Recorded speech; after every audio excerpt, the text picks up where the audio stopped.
మీ business ఏదైనా మీ ఊర్లో promotion చేయాలంటే అది సుమన్ టీవీతోనే సాధ్యం. ఇప్పుడే సంప్రదించండి. చుట్టుమెట్ట అటవీ గ్రామాన్ని దయ్యాలు ఎందుకు భయపడుతున్నాయి?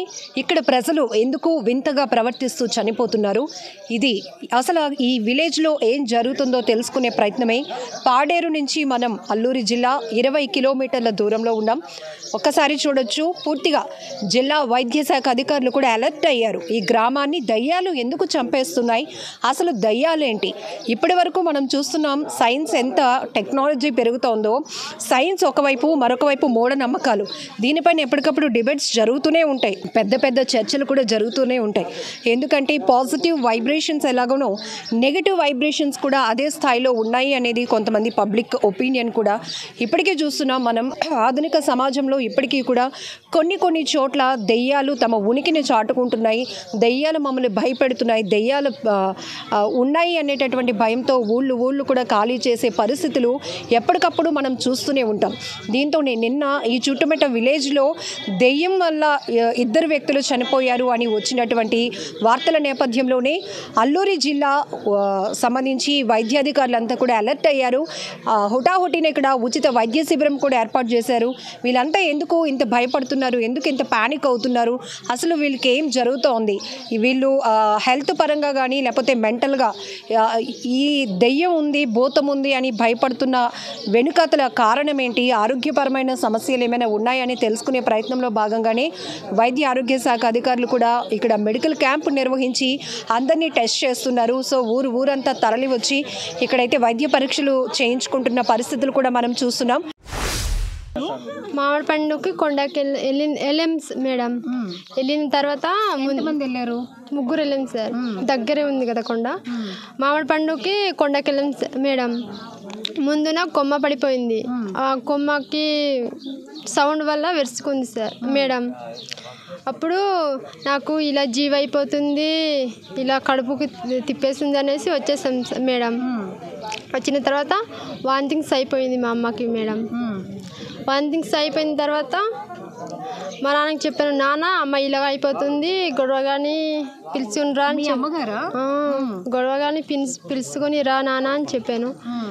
గొడవగాని పిలవడానికి వెళ్ళి తీసుకొచ్చారు. గొడవగాడు వచ్చి మా అమ్మ చెయ్యి పట్టి చూశాడు.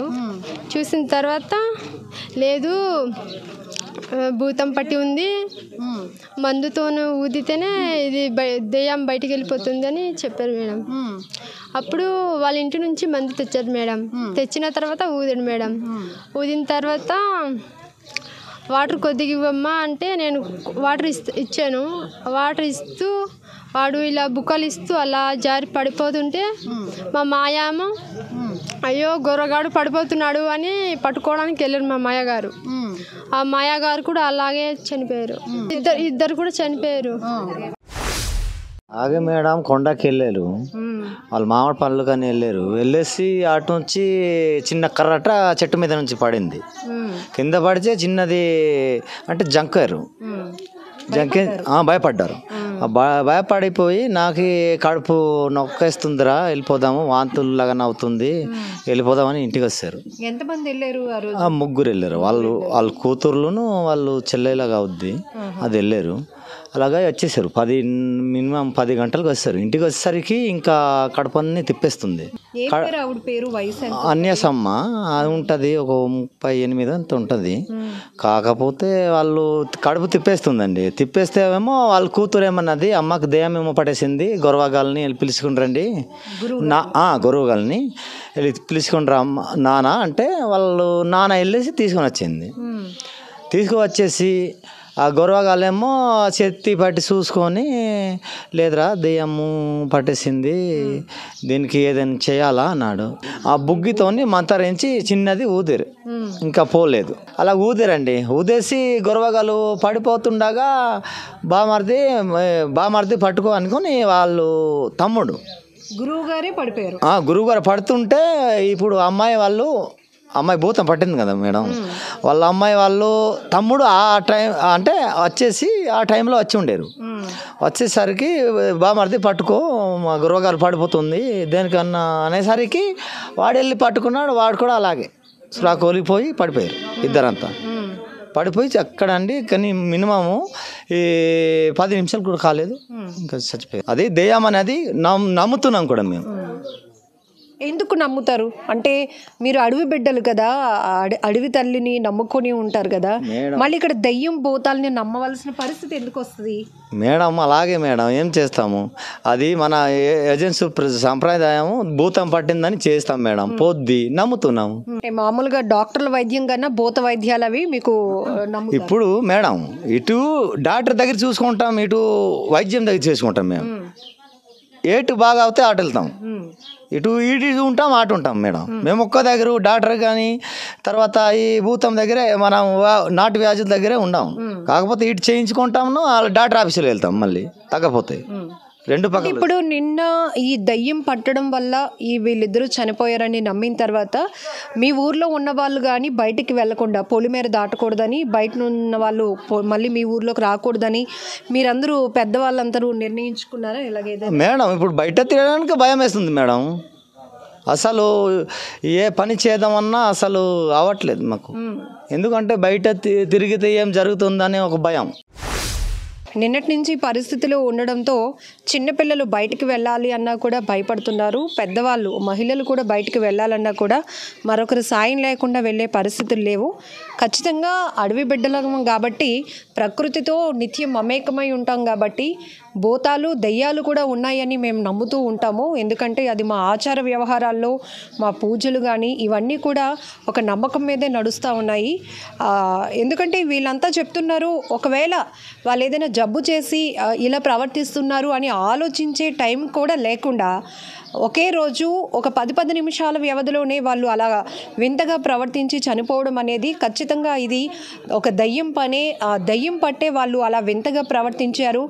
వైద్యం చేసే అంత టైం కూడా ఇవ్వలేదు, హాస్పిటల్కి తీసుకువెళ్ళేటంత టైం కూడా లేకపోవడం, ఇద్దరూ చనిపోవడం. ఒక ఆమె 38 సంవత్సరాల వయసున్న ఒక మహిళ, 20 సంవత్సరాలు ఉన్న ఒక యువకుడు, ఇద్దరూ ఒకే రోజు చనిపోవడంతో ఊరంతా భయం గుప్పిట్లోనికి వెళ్ళిపోయింది. పెద్దవాళ్ళతో మాట్లాడతాం. దెయ్యాలు ఒక్కో ఒంటరిగా వెళ్ళినా ఏదో ఒక శబ్దం చేస్తుంది. శబ్దం చేసి ఆ ఊరి మీద పారిపోని అని శబ్దం వస్తుంది అన్నమాట. మాటలు వినపడతాయా? దానికి మాట వినపడతాయి. జీవైపోయి ఉంటుంది కదా అది, ప్రాణం. ఇది కొండదాను అంటే అడవి రాజు కొండదానుడు. అది ఇంకొకటి ఎర్ర మావాలి, తెల్ల మావాలి అని, అది మరీ డేంజర్ అన్నమాట. ఈ తెల్ల మావాలి ఇద్దరు మరీ కాంతి అన్నమాట. మనుషులు చూస్తే ఒప్పుకోదు అది. అంటే అప్పుడు పెద్దలు పెద్దలు చెప్పినారు కదా, అల్లాడిది మనిషి మీద కలబడితగిన తప్పు మనిషి చనిపోతున్నారు. ఆగదు మరి, అది మరీ కాంతి అన్నమాట. అలాంటి జంతువులు భూత వైద్యం చేయడానికి వచ్చిన గురువు గారు కూడా చచ్చిపోయారంట. గురువు గారు చచ్చిపోయాడు, ఈ అమ్మాయికి తమ్ముడు చచ్చిపోయాడు. అమ్మాయికి మరి వెనకాల నుంచి సాయం పట్టి కురాడు చనిపోయాడు. ఎలాగ జరిగింది. మీరు గ్రామ దేవతల్ని ఎక్కువగా అడవి తల్లికి పూజలు చేస్తూ ఉంటారు కదా, మామూలుగా మిగతా దేవుడి పటాలు అవి మీ ఇంట్లో చేస్తారు? ఇది మేము లేదు కానీ పీటీ జోళ్ళు చేస్తారు. పీటీ జోళ్ళు చేస్తూ ఉంటారు. కానీ పొలిమేరలో ఇలా దయ్యాలు భూతాలు ఉంటాయని ఇవన్నీ మీరు నమ్ముతారు? కింద మీద అయిపోతారు కదా, దయ్యం పట్టినారు, డోరు ఆట పాడిపో అయిపోంటారు. అప్పుడు తెలిసిన గురువు గారు ఇలా స్టేజ్ పట్టి చూస్తారు అనమాట. ఇలాగా పట్టి చూస్తారు, ఖచ్చితంగా పట్టి ఉన్నది అనేసి. ఇప్పుడు ఏదైనా నాకు బాగోలేదు అనుకోండి, డాక్టర్లు ఇలా చేపట్టుకొని చూసి మనకి జ్వరం వచ్చిందో వాంతులు వస్తున్నాయి అంటారు. ఇలా దయ్యం పట్టిన వాళ్ళకి భూత వైద్యులు అలా పట్టి చూస్తారు. అదే చెప్పేస్తారా వాళ్ళు? పట్టింది గురువు గారు చెప్పేస్తాడు. ఆధునిక సమాజానికి, ఆధునిక వైద్యానికి దూరంగా ఉండే అడవి గ్రామాల్లో ఎక్కువగా భూతాలు దయ్యాలు ఉన్నాయి, అవి మమ్మల్ని పాలిస్తున్నాయి, అవి మమ్మల్ని కమెంట్ చేస్తున్నాయి, వాటికి ఆగ్రహం వ్యక్తం వస్తే, అంటే అవి అగ్రెసివ్ అయితే గనక, వాటికి ఏమైనా కోపం తెప్పించే పనులు లాంటివి జరిగితే ఖచ్చితంగా ఊర్ల మీద పడి మనుషులు ప్రాణాలు తీసేస్తాయి.